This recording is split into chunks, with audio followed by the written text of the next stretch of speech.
宝贝儿，你说母亲大人把太子留下来是因为什么事儿？刚才人多嘴杂，现在前后都没人了，就该干什么干什么了呗。说清楚点。娘娘，我听人说，20年前张家太祖还没有去世的时候，那时候张家的叔伯兄弟们都还没有分家，咱们夫人呀，作为长子媳妇，主管家里的一切大小事务。有一个叔伯纳了一个上门女婿，谁知道这个女婿却背地里和侍女私通，被咱们夫人发现了，就按家规处死了。死了？可不是嘛。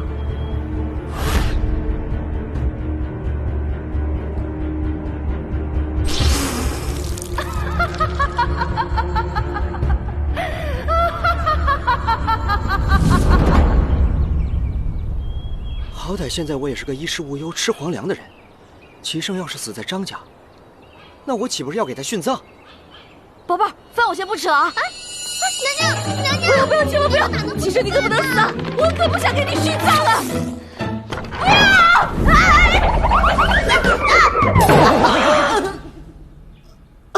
棒棒，不要！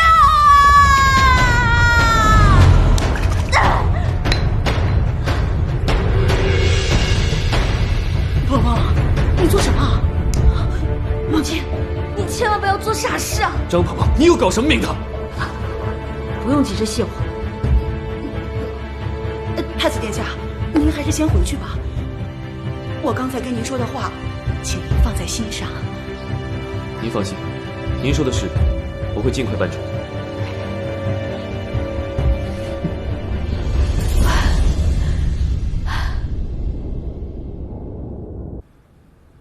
鹏儿，你做什么呀？您千万不能做傻事啊！杀了他，不就是害人害己吗？你说的，娘听不懂。您不是要毒死齐胜吗？这话可不能乱说呀！这要是人听见了，可要杀头的。谁告诉你的？也不是绿丽说的，就是有人曾经听说您私自做主杀了一个张家的上门女婿，我以为您又要……哎呀，又是此事啊！那人是自己在饭馆里吃了猪肚，恰巧那天府里有人送来了白茄烧莲子，我派人给他送了过去，他自己不知道，两样食物相克，吃了就暴毙身亡了。既然您亲自辟谣了，那我信你。太子之所以不敢胡作妄为，就是因为对咱们张家的势力啊有所忌惮。我只想安心过日子，锦衣玉食的。齐胜啊，他最好别来烦我，也别来搞我，最好是老死不相往来。啊，他爱喜欢谁喜欢谁，我不在乎，我也管不着。傻孩子，你进宫之前娘就告诫过你，在宫里就算你不去犯别人，别人也一定会来犯你，所以你一定要有保命的筹码。保命的筹码就是皇嗣啊！哎，老子只想在这儿混吃混喝，难道还要让我跟他共度春宵？哎，不行，我怎么能把自己的青春也搭上呢？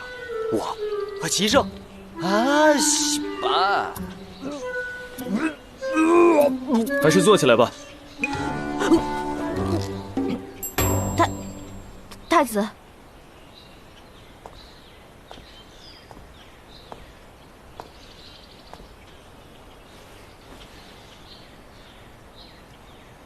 今天早晨在祠堂，还多谢你出面解围。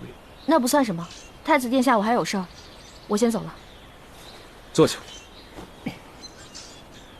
陪我说会儿话。真的只想说说话？今日你莽莽撞撞地闯入屋中，可是担心我有什么不测？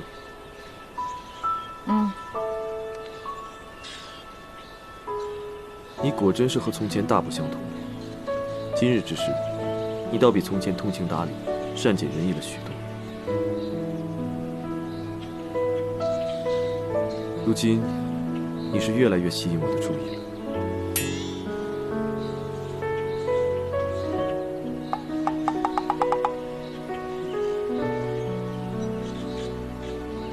我与你成亲也有些年头了，你确实也受了不少苦，我心中多少还是有些愧疚，也想找个机会弥补。你千万别弥补。